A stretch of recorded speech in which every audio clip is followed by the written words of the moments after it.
자, 오늘 말씀 보겠습니다. 창세기 말씀 나누고 있습니다. 오늘 하나님의 의로우심이라는 제목으로 나눌 하나님의 계시의 말씀은 창세기 18장입니다.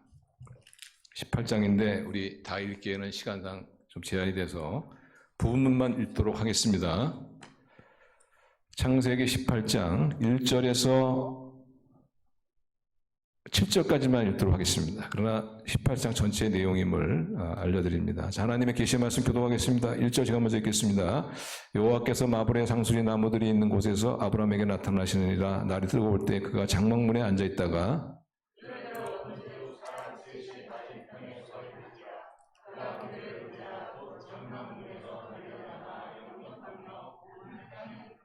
이르되 내 주여 내가 주께 은혜를 입었사오면 원하건대 종을 떠나 지나가지 마옵시고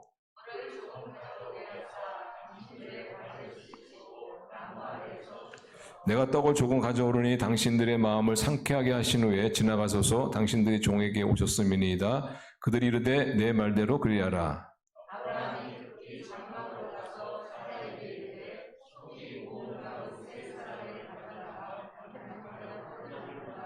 같이 읽겠습니다. 아브라함이 또 가축되어 있는 곳으로 달려가서 기름지고 좋은 송아지를 잡아 하인에게 주니 그가 급히 요리한지라. 아멘. 오늘 본문에 하나님 아브라함이 천사를 만나는 그런 장면이 있죠. 천사는 아브라함 때도 그렇게 왕성하게 활동하고 역사하고 지금도 천사 왕성하게 활동하고 역사하죠. 그러면 왜 아브라함 때는 그렇게 천사를 잘 만났는데 오늘날 우리는 왜 천사를 잘 만나시는 분도 계시겠지만은 그러나 천사를 못 만나시는 분이 더 많을 것 같아요. 우리는 왜 천사를 잘 못 만날까?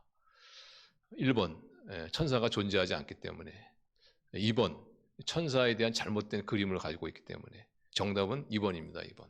천사는 정말 존재하는데 그런데 우리가 천사에 대한 바른 그림을 가지고 있지 않기 때문에 그런 거예요. 우리가 사과를 보고 싶어요. 근데 사과에 대한 그림이 없이 배라는 그림을 가지고 있다면 아무리 사과가 눈에 보여도 그걸 사과로 알 수가 없죠. 그런 것처럼 우리들이 가지고 있는 천사의 그림은 어떤 그림이냐면은 중세기 때 그 화가들이 그린 상상해서 그린 그림입니다. 주로 어떤 내용이냐면 하얀 옷 입고 뒤에 날개 달고 그 다음에 여기 하나 달고 이렇게 달달달한 거 달고 그런 것을 천사라고 생각하지 엔젤이라고 생각하지 않습니까? 근데 사실상 성경에 보시면은 그런 천사가 없어요. 그건 인간이 만들어낸 겁니다. 중세기 화가가 만들어낸 거예요. 그러니까 그런 그림을 가지고 천사를 내는 그림을 가지고 있으니까 천사를 만날 수가 없죠. 천사가 없어서가 아니라 잘못된 그림을 가지고 있기 때문에 천사를 만날 수가 없는 거죠. 성경에서 말하는 천사는 어떠냐? 그냥 저희 여러분의 모습하고 비슷해요. 똑같습니다. 그냥 사람으로. 그래서 거의 평범한 인간의 모습으로 나타납니다. 그래서 이 천사, 엔젤의 의미라는 것은 이제 심부름꾼 또는 메신저 이렇게 하지 않습니까? 그래서 여러분 우리 가운데 아직 그 천사의 존재에 대해서 좀 확신이 없는 분들 시중에 보면은 이 천사를 만났던 분들 신실하신 크리스찬들의 그런 간증들이 담겨 있는 그런 책들이 있는데 그런 거 구입하셔가지고 읽으시기 바랍니다. 읽으시면은 아마 정말 천사가 존재하구나. 그분들이 다 거짓말할 분도 아니고. 그래서 오늘 본문에 보시면 이제 아브라함이 천사를 만나는데 한번 1절 한번 따라보세요. 눈으로 따라오세요. 여호와께서 마블의 상수리 나무들이 있는 곳에서 아브라함에게 나타나시나 날이 뜨거울 때 그가 장막문에 앉아 있다가 눈을 들어본 적 사람 셋이 맞은편에 서 있는지라 그가 그들을 보자 곧 장막문에서 달려나가 영접하며 몸을 땅에 굽혀 이르되 내 주여 내가 주께 은혜를 입었사면 원하건대 종을 떠나 지나가지 마옵시고 물을 조금 가져오게 하사 당신들의 발을 씻으시고 나무 아래 쉬소서. 그래서 지금 아브라함이 아주 따뜻하게 이렇게 지나간 사람들, 이 사람이 천사예요. 천사를 맞이하는 것을 볼 수가 있습니다. 그래서 발도 씻으시고 좀 이 그늘에 좀 쉬시고 저희들이 맛있게 요리해서 대접할 테니까 좀 잘 드시고 이렇게 좀 따뜻하게 대접하는 것을 볼 수가 있습니다. 그래서 8절 보시기 바랍니다. 8절. 우리 8절 한번 같이 읽어요. 시작. 아브라함이 엉긴 젖과 우유와 하인이 요리한 송아지를 가져다가 그들 앞에 차려놓고 나무 아래에 모셔섬에 그들이 먹으니라. 천사를 잘 대접하는 아브라함의 모습을 볼 수가 있죠. 근데 여기 보시면 이 세 천사 가운데 한 분이 하나님이십니다. 하나님이세요. 어떻게 할 수 있느냐 하면은 하나님만이 하실 수 있는 말씀을 하십니다. 하나님만이 할 수 있는 말씀을 하세요. 그게 10절입니다. 10절. 우리 10절 같이 읽어요. 시작. 그가 이르시되 내년 이맘때 내가 반드시 내게로 돌아오리니 내 아내 사라에게 아들이 있으리라 하시니 사라가 그 뒤 장막문에서 들었더라. 내년 이맘때 내게 아들이 있으리라. 이건 하나님께서 처음에 약속한 것인데 그 약속을 다시 한번 확인해 주시는 이분이 바로 하나님인, 하나님만이 할 수 있는 말씀을 하십니다. 그래서 천사 가운데 하나님은 보통 어떻게 영어로 표현하냐면은 Angel of Lord, 주 천사, 주님의 천사 이렇게 하죠. 자, 그런데 하나님께서 왜 이렇게 천사의 그런 모습으로 아브라함에게 나타나셨느냐? 그 이유가 중요하죠. 왜 하나님께서 아브라함에게 나타나셨는가? 그것은 바로 아브라함의 믿음을 테스트하기 위한 것이죠. 아브라함의 믿음을 테스트하기 위해서 하나님께서 사실 나중에 제가 살피겠지만 하나님께서 아브라함에게 복을 주십니다. 근데 그 복을 주시기 전에 먼저 믿음을 테스트하세요. 하나님 보통 그렇게 하세요. 하나님께서 우리에게 복을 내리기 전에 먼저 믿음을 테스트합니다. 이 복을 잘 관리할 준비가 되어 있는가? 이 복을 바르게 쓸 수 있는 준비가 되어 있는가? 테스트를 하십니다. 그리고 또한 하나님께서 어떤 일을 맡기실 때 또한 우리를 테스트하죠. 이 일을 잘 감당할 것인가? 아니면 이 일을 가지고 혹시 이렇게 망치지 않을까? 테스트합니다. 우리의 믿음을 테스트하는데 믿음을 테스트한다는 것은 무엇을 보시냐면은 행동을 보십니다. 행동을. 그래서 야고보서에 보시면은 그 믿음을 이야기하는데 행함이 없는 믿음은 죽은 믿음이다 이런 말씀이 있죠. 그러니까 우리가 이 믿음이 진짜인지 가짜인지, 이 믿음이 큰지 작은지, 이 믿음이 살아있는 믿음인지 죽은 믿음인지 어떻게 할 수 있습니까? 행함을 보면 안다. 그래서 하나님께서 아브라함의 믿음을 테스트하는 것은 아브라함의 어떤 행함을 보시는 것이죠. 어떤 행함을 보느냐? 그게 바로 친절입니다. 친절. 하나님께서는 아브라함의 믿음을 테스트하는데 믿음은 행함이고 그 행함 가운데 하나님이 보시고자 하는 그 믿음의 척도를 할 수 있는 것이 바로 친절이다. 그래서 행함이라는 것은 우리 그리스도인들에게서 도덕적인 하나의 미덕이 아니고 그것은 믿음의 척도다. 믿음의 척도다. 저 사람이 믿음이 있는지 없는지 어떻게 아느냐? 행함을 보면 알고 특별히 행함 가운데 친절을 보면 안다는 것입니다. 여러분 보편적으로 믿음이 좋은 분들은 친절하죠. 믿음이 안 좋은 분들은 안 친절하죠. 우리는 보통 믿음 그러면은 얼마나 열심을 내느냐, 뭐 그것도 중요한 척도입니다. 얼마나 성경을 많이 읽느냐, 얼마나 기도를 많이 하느냐, 그런 것도 정말 중요한 척도 중에 하나지만은, 그러나 하나님이 이 대목에서 아브라함의 믿음을 테스트하는데 그 기준이 뭐냐면 바로 친절인 것을 볼 수 있습니다. 근데 아브라함은 여기 믿음의 테스트를 패스하죠. 통과합니다. 잘 대접했잖아요. 발도 씻기우고 송아지 잡아다 대접하고 정말 쉬었다 가십시오. 그늘에서 편하게 쉬었다 가십시오. 그래서 우리는 믿음에 관한 여러 가지 척도가 있지만은 하나님께서는 이 아브라함의 친절을 보셨구나. 그래서 기억하고 이 친절이라는 것이 정말 중요한 믿음의 하나의 기준이고 척도구나. 나는 지금 믿음이 어떤가 한번 우리 살펴볼 수 있겠죠. 우리는 보통 이제 미국 사람들하고 한국 사람들이 어떤 사람이 믿음이 좋으냐 이렇게 하면은 대부분 사람들은 한국 분들이 믿음이 좋다. 한국 분들이 얼마나 열정적입니까? 자, 얼마나 뜨겁습니까? 한국 사람 믿음이 좋다. 이렇게 이제 주로 얘기를 하시죠. 그런데 제가 보기에는 미국 사람들이 더 믿음이 좋은 것 같아요. 무엇을 근거로 그러냐? 미국 사람들이 훨씬 더 친절합니다. 제가 미국에서 그 신학 공부할 때 그때 가끔 이 하이웨이에 이제 차가 문제가 있어서 이렇게 서 있는 그런 차들이 있거든요. 그런데 그런 차들을 다가가서 도움을 베푸는 사람도 보면 근데 미국 사람들. 스페인이라든가 남미 사람들이라든가 한국 사람들 거의 없어요. 항상 미국 사람들 거의. 그런 거 보니까 참 미국 사람들이 참 친절한 사람들이구나. 그리고 이 엘리베이터 같은 거 타더라도 한국 분들 같은 경우에는 뭐 지금 좀 낮았지만 이렇게 보면은 좀 어색해서 그런지 이렇게 몇 층수 올라가고 내려가는 그 숫자만 이렇게 보다가 자기 층수 되면 탁 내리지 않습니까? 근데 미국 사람들은 그렇지 않아요. 항상 주위 이렇게 돌아보고 눈 마주치면은 또 따뜻하게 인사도 나누고 이렇게. 그런 거 보면은 친절이 좀 몸에 배어 있구나 하는 것을 알 수가 있어요. 그래서 우리 한국 사람보다는 미국 사람들이 훨씬 더 믿음이 좋지 않나 이렇게 생각합니다. 지금은 우리 한국 분들도 많이 나아졌지만은 이제 과거 같은 경우에는 우리 한국 분들이 좀 친절하지 못한 그런 면이 있었죠. 왜 한국 사람들은 이렇게 친절하지 못할까? 그것이 그 역사 속에서 어떤 분이 살펴봤는데, 우리나라 역사를 보면은 그 고려말 경종 때 양반하고 소위 그 하층민 뭐 막말 나오면 쌍놈 뭐 이렇게 평민 쌍놈 뭐 이렇게 하층민 이렇게. 근데 그게 생겼죠, 그게요. 경종 때 생겼습니다. 경종 때. 그래서 붓을 글을 뭐 잘 하는 사람을 문인하고, 또한 칼을 잘 쓰는 사람 무인 이렇게 해가지고, 이 문인과 무인이 양반, 그리고 그 외에 평민들, 그 외에 종 노타는 이분들을 뭐 쌍놈이라고 하는 하층민들 이렇게. 그 당시만 해도 이 양반들이, 소위 양반들이 엄청나게 착취했죠.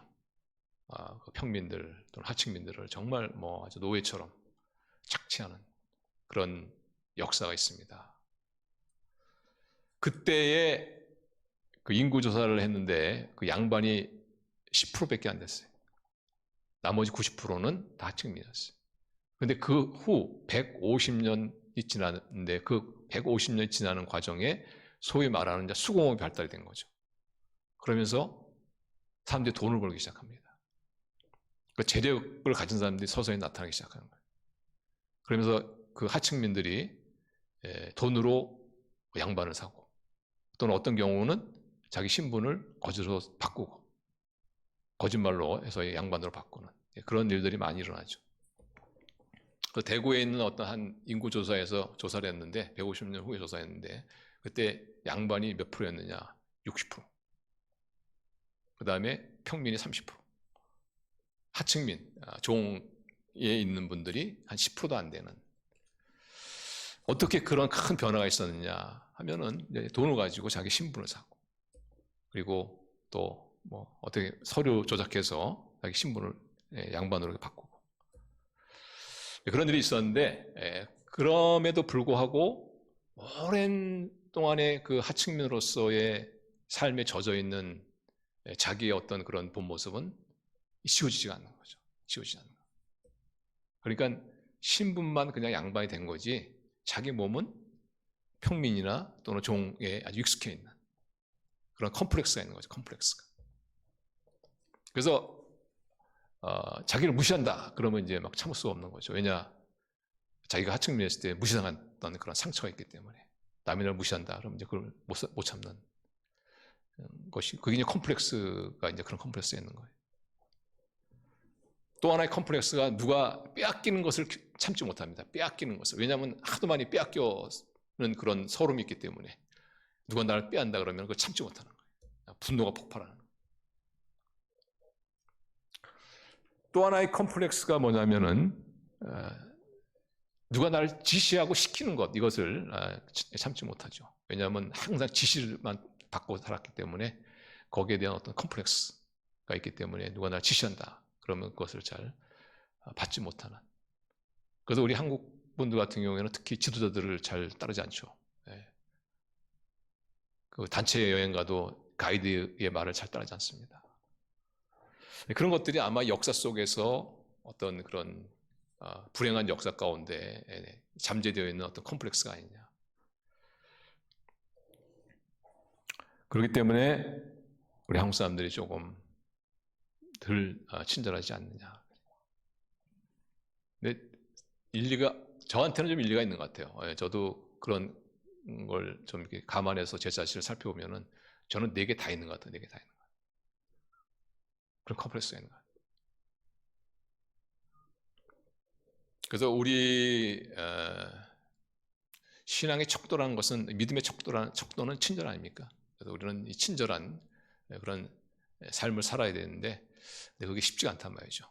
그래서 우리는 우리의 역사 속엔 이런 말미암아 이런 컴플렉스가 있구나 하는 것을 우리가 알고 좀 의지적으로 이렇게 의지적으로. 근데 사실상 이 친절한 것이 의지적으로 노력한다고 되는 건 아니죠. 속에서 나와야죠. 속에서 우러나와야 돼. 그래서 저는 친절할 수 있는 사람은 크리스천밖에 없는 것 같아요. 왜냐하면은 우리의 그 신분은 하나님의 거룩한 아들과 딸들 아닙니까? 우리가 이 신분을 돈을 가지고 산 것도 아니고 노력해서 얻은 것도 아니고 그냥 하나님의 은혜로 우리가 주어진 건 아니냐.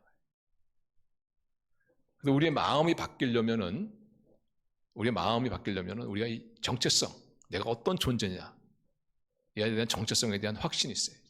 그 확신 가운데 여유가 생기고 그런 여유가 있을 때 비로소 남을 섬기고 종노릇해도 전혀 내가 무시당한다 이런 것에 대한 컴플렉스에서 자유할 수가 있다. 우리 춘향전 읽어보시면 아시겠지만은 춘향전을 읽어보면은 그 이몽룡하고 춘향이하고 서로 사랑하죠. 그런데 이몽룡이가 이제 한양으로 이사를 가잖아요. 그래서 둘이서 약속을 합니다. 내가 당신이 올 때까지 기다리겠다. 이몽룡에도 내가 장원급제해 가지고 내가 돌아오겠다. 이렇게 합니다. 근데 그 사이에 이제 변학도란 나쁜 사또가 나타나 가지고 춘향이가 이쁘게 생겼으니까 춘향이 보고 자꾸 수청을 들러라 이렇게 하지 않습니까? 근데 그것을 끝까지 이몽룡에 대한 그런 그 의리를 지키기 위해서 그 언약을 지키기 위해서 옥살이도 하고 여러 가지 어려움도 겪잖아요. 그런데 어느 날 이몽룡이 딱 나타나잖아요. 딱 나타났는데 보니까 거지도 상거지가 돼가지고 나타나지 않습니까? 암행어사는커녕 상거지가 나타난. 그래가지고 그런데도 상거지가 나타나가지고 그 춘향이 어머니 월매 찾아가지고 밥 달라고 그러고 말이죠. 그러니까 월매가 춘향이 어머니가 얼마나 참 속이 터집니까? 저런 놈을 기다리느라고 저렇게 고생하고 말이지. 그래가지고 그냥 막 그 행패를 아주 막 내쫓아버리지 않습니까? 그런데도 이몽룡이는 그런 수모를 당했는데도 허허허 웃고 말이지. 막 아주 그냥 가지고 놀아요. 가지고 놀아. 왜 그렇습니까? 암행어사니까. 암행어사니까 여유가 있는 거예요. 그러니까 자기를 갖다가 막 무시하는데도 아주 관대하게 되죠. 그래서 우리 크리스천들은 바로 이 정체성. 내가 얼마나 나의 신분, 이 하나님의 자녀의 신분은 내가 노력해서 얻은 것도 아니고 돈으로 산 것도 아니고 살 수도 없죠. 이것은 단순히 하나님의 은혜로 나에게 주어진 예수님의 핏값으로 나에게 주어진 이것이 얼마나 귀한 존재냐.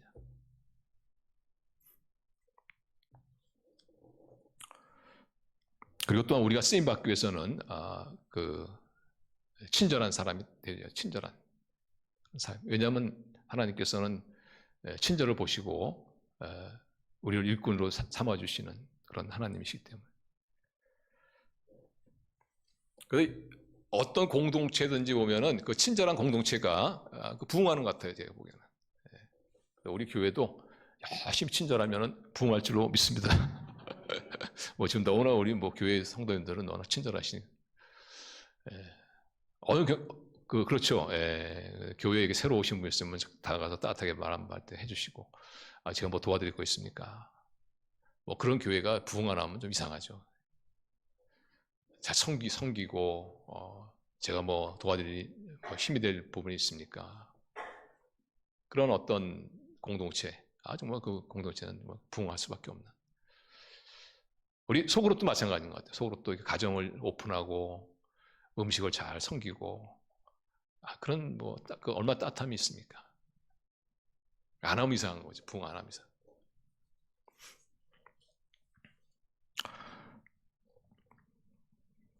그래서 하나님께서는 그렇게 친절한 자에게 또 큰 일도 맡기신 그런 하나님 것을 우리가 알고, 우리 친절.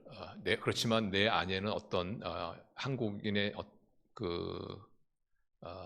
어떤 그런 컴플렉스, 그런 역사가 있다는 것을 항상 인식하시고, 혹시 오늘 말씀을 들으면서 내 안에 정말 그런 컴플렉스 있지 않나 이렇게 생각하시는 분이 있으면 내가 그렇기 때문에 더 의지적으로 노력을 해야 되는데 내 의지만 가지고는 안 되고, 그러니까 내가 정말 하나님의 거룩한 얼마나 영광스러운 자녀라는 이 정체성에 대한 확신을 가져야 되겠구나.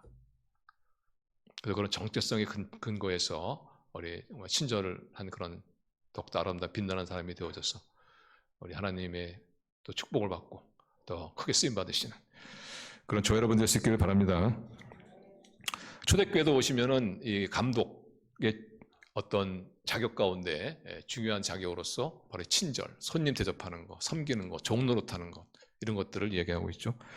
그 디모데전서 3장 2절만 같이 읽어요. 시작. 그러므로 감독은 책망할 것이 없으며 한 아내의 남편이 되며 절제하며 신중하며 단정하며 나그네를 대접하며 가르치기를 잘하며. 그러니까 아브라함처럼 나그네를 잘 대접했던 이런 것처럼 나그네를 대접하는 친절한, 섬기기는 종노릇하는 이런 사람이 감독이 돼야 된다 하는 그 조건을 볼 수가 있습니다.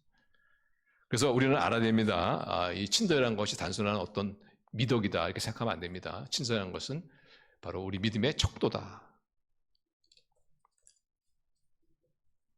그래서 우리가 이런 친절한 그런 삶을 살다 보면은 아브라함처럼 자기도 모르게 천사를 대접하고 천사를 만나고 하나님을 만나는 그런 놀라운 또 경험을 할 수가 있죠. 그래서 히브리서 13장 2절 보시면 이렇게 말하고 같이 읽어요. 시작. 손님 대접하기를 잊지 말라. 이로써 부지 중에 천사들을 대접한 이들이 있었느니라. 그래서 여러분 천사를 대접하고 싶으시면은 섬김, 그런 친절함으로 대하시면 됩니다.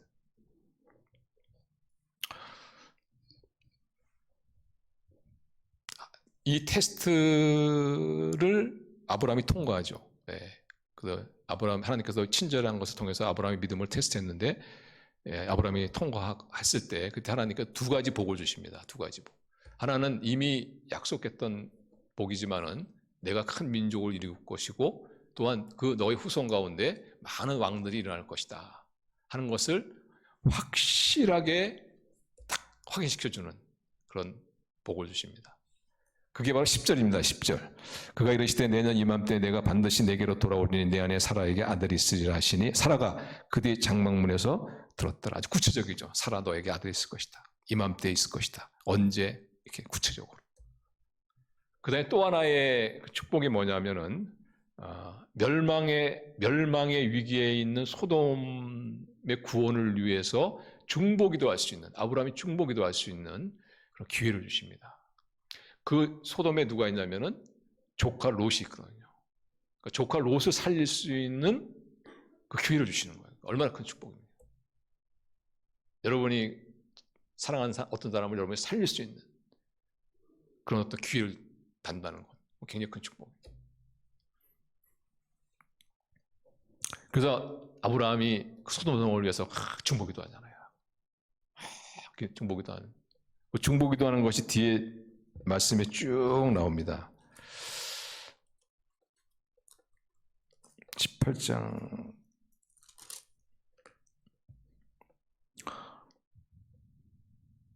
26절 보시면 나오죠. 26절 눈으로 한번 따라오세요. 그냥 의인 50명 찾으면, 근데 이제 아브라함이 자신 없으니까 5명 부족한 50명은 45명 어떻습니까? 45명의 의인만 있으면 이 성을 멸하지 않겠습니까? 하고 하나님과 그 협상하는 것을 볼 수가 있습니다. 근데 29절 보시면 40명 떨어지죠. 그 다음에 또 30절 30명 자신이 없어요. 아브라함이. 그래서 또 떨어뜨립니다. 31절 20명 그리고 나중에는 10명까지 내려갔죠. 자, 우리 32절 같이 읽어요. 시작. 아브라함이 또 이르되 주는 노하지 마옵소서. 내가 이번만 더 아뢰리이다. 거기서 10명을 찾으시면 어찌하려 하시나이까. 이르시되 내가 10명으로 말미암아 멸하지 아니하리라. 이렇게 하나님 아브라함은 소돔이라는 그 큰 성을 구원할 수 있는 그런 중보기도의 축복을 받습니다. 근데 아브라함의 이 기도를 통해서, 중보기도를 통해서 우리가 발견하는 아주 중요한 것인데, 그것은 뭐냐? 하나님에 관한 것입니다. 하나님의 의로우심. 하나님의 의로우심에 대해서 우리는 아브라함의 중보기도를 통해서 우리가 알 수가 있습니다. 하나님의 의로우심에 대해서 우리가 첫 번째 알 수 있는 것은 하나님은 공평하신 분이다 하는 것입니다. 하나님은 공평하신 분이시다. 인간은 공평하지 못하죠. 그냥 들은 말 가지고 평가하고, 때로는 좌지하고 때로는 비난하고 그러지 않습니까? 또한 자기가 그냥 언뜻 본 거, 자기 느낌으로 이렇게 다 그냥 느낌을 받았던 것들, 이런 것들을 근거로 해서 판단하고 그러지 않습니까? 부부싸움을 하더라도 이렇게 자기 쪽에 더 가까운 사람의 편을 들게 되어 있죠. 사람은 자기도 모르게. 왜냐? 인간은 공평하지 못하기 때문에 그렇습니다. 그런데 하나님은 공평하신 분이죠. 얼마나 공평하신지 아세요? 하나님께서 소돔성을 방문하신 이유 중에 중요한 이유가 뭐냐면은 소돔성이 정말 심판을 받을 정도로 죄가 넘치는가를 확인하기 위해서. 뭐 하나님께서 직접 방문 안 하시면은 하나님 확인을 못 합니까? 다 아시죠. 그럼에도 불구하고 하나님께서 소돔성을 직접 방문하신 거예요. 확인해 보기 위해서. 이것은 다시 말하면 뭘 말하냐? 하나님이 얼마나 공평하신 분이시냐. 그래서 21절 보시면 하나님 이렇게 말씀하십니다. 자, 우리 같이 읽어요. 시작. 내가 이제 내려가서 그 모든 행한 것이 과연 내게 들린 부르짖음과 같은지 그렇지 않은지 내가 보고 알려 하노라. 하나님께서 인간이란 천사란 가시적인 모습으로 이 땅에 오시고 소돔성을 방문하신 이유가 뭐냐? 내가 들렸던 말을 확인하기 위해서, 부르짖었던 그것을 확인하기 위해서. 그러니까 하나님은 얼마나 공평하신 분이십니다. 하나님께서 이렇게까지 하신 이유가 뭐냐면은 하나님이 얼마나 공평한 분인 것을 아브라함에게 알게 하기 위해서. 그래서 19절 이렇게 말하죠. 내가 그로 그 자식과 건석에 명하여 여호와의 도를 지켜 의와 공도를 행하게 하려고 그를 택하였나니 이는 나 여호와 아브라함에 대하여 말한 일을 이루려 함이니라. 하나님이 얼마나 공평하신 분이시지. 그래서 너희도 역시 그 공평과 의를 따라 살아야 된다 하는 이것을 가르치시기 위해서 굳이 뭐 방문하지 않으셔도 하나님은 공평하게 그 모든 것을 다 아시는데 그래도 불구하고 다시 한번 확인하시는 것은 하나님이 얼마나 공평하신 분이신가 하는 것을 나타내기, 알리기 위한 것이다. 이렇게 말씀하십니다. 그래서 하나님 공평한 분이기 때문에 절대로 어떤 누구를 불공평하게 판단하지 않습니다. 불공평한 것을 행하지 않습니다. 하나님은 공평하신 분이기 때문에. 우리가 한 번 정도는 이런 의문을 갖죠. 도대체 복음을 한 번도 듣지 못하고 죽은 사람, 특히 우리 선조들은 어떻게 되나? 그들도 구원받나? 구원받지 못하나? 복음을 한 번도 듣지 못한 사람 어떻게 될 것 같아요? 구원받을 것 같아요? 아니면 구원받지 못할 것 같아요? 사실 성경에는 거기에 대한 답이 없습니다. 그래서 모른다. 그러나 한 가지는 알아요. 하나님은 공평하시기 때문에 그들은 공평한 대우를 받을 것이다. 공평한 대우를 받을 것이다. 그래서 어떤 분 같은 경우에는 자기가 예수님을 영접하려고 해도 주저하는 이유 중에 하나가 뭐냐면은 그럼 우리 부모님들은 한 번도 복음을 듣지 못하고 죽었는데 그럼 우리 부모님 어떻게 되는 겁니까? 이게 풀리지 않아가지고 예수님을 영접하기를 거부하신 분이었어요. 그러니까 그거는 하나님의 공평하심에 맡겨야죠. 아무리 우리가 생각을 한들 복음을 한 번도 듣지 못하고 죽은 사람이 천국 갈까 지옥 갈까? 그럼 우리가 알 수가 없는 거예요. 다만 하나님은 공평하신 분이기 때문에 그 하나님께 맡기고 우리가 지금 할 수 있는 거 그게 뭐예요? 예수님 믿으면 구원받고 예수님 믿지 않으면 구원받지 못하니까 그러니까 예수님 믿고 구원받고 예수님 믿지 않는 다른 가족들에게 복음을 전해서 예수님을 소개해서 구원받게 하는 것 이것이 우리가 해야 할 일이지 해결할 수 없는 그런 의문을 가지고 질문을 가지고 계속 그거 가지고 씨름하는 것은 의미가 없다는 거예요. 그런 의미 없는 그것은 딱 하나님의 공평하심에 맡기고 그리고 우리는 우리가 해야 할 일을 하는 것이죠. 특히 우리가 하나님의 공평하심이 얼마나 우리에게 큰 위로가 됩니까? 우리가 인생을 살다 보면은 때로는 오해를 많이 당하지 않습니까? 없는 말을 막 듣기도 하고 막 이럴 때 얼마나 억울해요. 이럴 때 어떤 분 같은 경우에는 한 번은 변명을 한답니다. 근데 그걸 받지 않으면 그냥 안 한대요. 그 다음부터. 그리고 그냥 기도 안 돼요. 기도해도 억울한 건 사실이죠. 억울함이 있는 건 사실. 그러나 그도 그 가운데 마음의 평안을 갈 수 있는 것은 하나님 계시고 하나님은 공평하신 분이시고 언젠가 하나님께서 이 모든 시시비비를 가르칠 것이다 하는 이런 믿음 때문에 그래서 억울한 일을 당해도 어떻게 해요? 그 마음에 평화를 잃지 않는. 평화를 잃지 않는 것이죠. 왜냐하면 하나님은 공평하신 분이기 때문에 그렇습니다. 또 우리 하나님의 의로우심에 대해서 알 수 있는 것은 하나님은 심판하기를 원하지 않으신다 하는 것을 알았습니다. 하나님은 심판하기 원하지 않는다. 어떤 분 같은 경우는 하나님은 그냥 막 심판하시고 막 그냥 벌하시고 이런 하나님, 무서운 하나님으로 막 알고 있어요. 잘못된 겁니다. 하나님은 심판하기를 원하지 않으신다.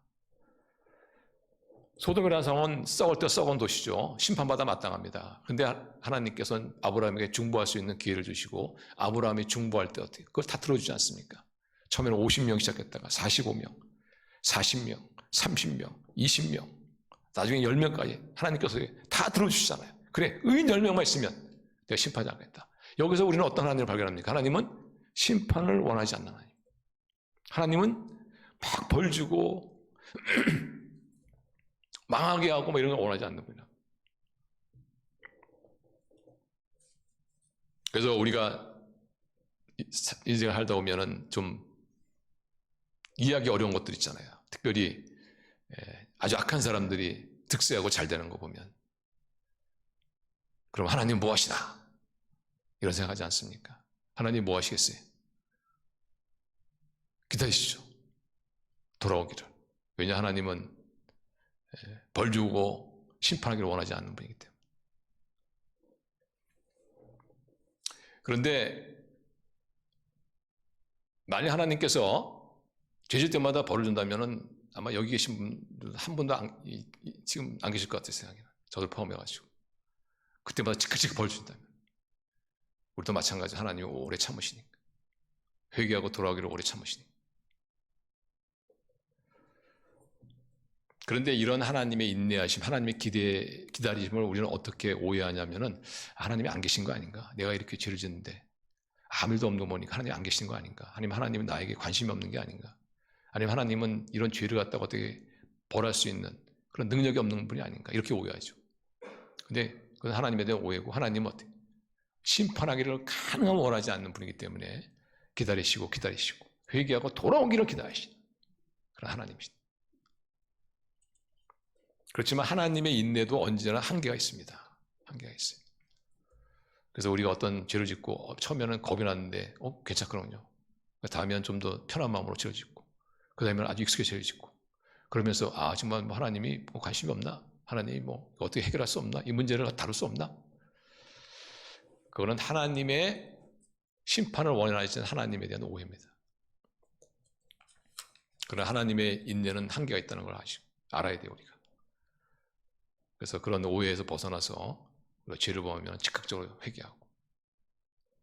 그렇지만 우리 하나님은 심판을 원하지 않는 하나님이시다. 하나님은 오래 참으신다. 또 하나 마지막으로 우리가 하나님의 의로우심에 대해서 알 수 있는 것은 소수의 의인이 다수의 죄인을 살린다 하는 것입니다. 소돔 인구가 정확히 얼마인지는 알 수가 없습니다. 만일 의인 10명이 되니까 만일 100명이라면은 한 명이 10사람을 이렇게 또 살 수 있는 그런 것이죠. 하나님께서는 어떤 단체, 어떤 그룹에 대한 하나님의 심판을 유보하시는 중요한 이유가 뭐냐? 바로 그 가운데 있는 의인을 보시고 우리도 대한민국의 국민으로서 좀 나라를 위해서 뭔가 좀 해야 되겠다 하는 그런 마음이 있지 않습니까? 특별히 보훈의 달 6월 달에 이렇게 나라 생각하면서. 근데 사실상 우리가 뭐 특별히 할 일이 없어요. 근데 우리가 할 수 있는 굉장히 중요한 일이 있어요. 그것이 뭐냐? 의인이 되어서 의로운 삶을 사는 겁니다. 그럼 하나님께서 우리의 삶을 보시고 나라를 구해주시고. 그래서 우리나라에 많은 적어도 의인 10명, 그런 의인 10명 있으면은 뭐 북한이 아무리 뭐 핵을 더 뭐 가공하게 만들고 미사일을 뭐 해도 뭐 저는 문제 없습니다. 왜냐하면 하나님이 지켜주시니까. 하나님이 의인 10명을 보고 지켜주시니까. 그 의인의 능력이라는 것이 얼마나 대단합니까? 교회도 마찬가지고 우리 부모님과 자녀의 관계도 마찬가지입니다. 우리 자녀들이 10대였을 때는 좀 이렇게 좀 곁길로 나갈 수도 있잖아요. 그죠? 그런데 그럼에도 불구하고 우리 부모님들이 의인이 되어져서 의로운 삶을 이렇게 쭉 추구하다 보면은 결국은 그 자녀들도 하나님께서 다 돌아오게 하시고 또 잘되게 하시고, 그래서 우리 자녀 양육하는 데 있어서 우리 부모님들이 해야 될 좋은 방법이 뭐냐? 의인이 되어져서 의로운 삶을 사는 겁니다. 예수 그리스도를 주님을 영접해서 하나님의 자녀가 되어져서 의로운 삶을 사는 거예요. 그럼 하나님께서 그 부모를 보고 우리 자녀를 도와주시는 그런 하나님의 은혜를 여러분 믿으시길 바랍니다. 회사도 마찬가지죠. 어떤 회사 같은 경우는 망해야 되는데 망하지 않는 회사가 있죠. 여러분이 아세요? 그 회사 내에 있는 크리스천을 보고하는 겁니다. 의인들을 보고하시는 거예요. 도와주는 겁니다, 하나님께서. 교회도 마찬가지죠. 그래서 우리 한 사람 한 사람의 의인이 나라도 살리고 가정도 살리고 직장도 살리고 교회도 살리는 이런 의인의 이 파워, 이게 얼마나 대단한 것인지 우리가 알아야 할 줄로 믿습니다.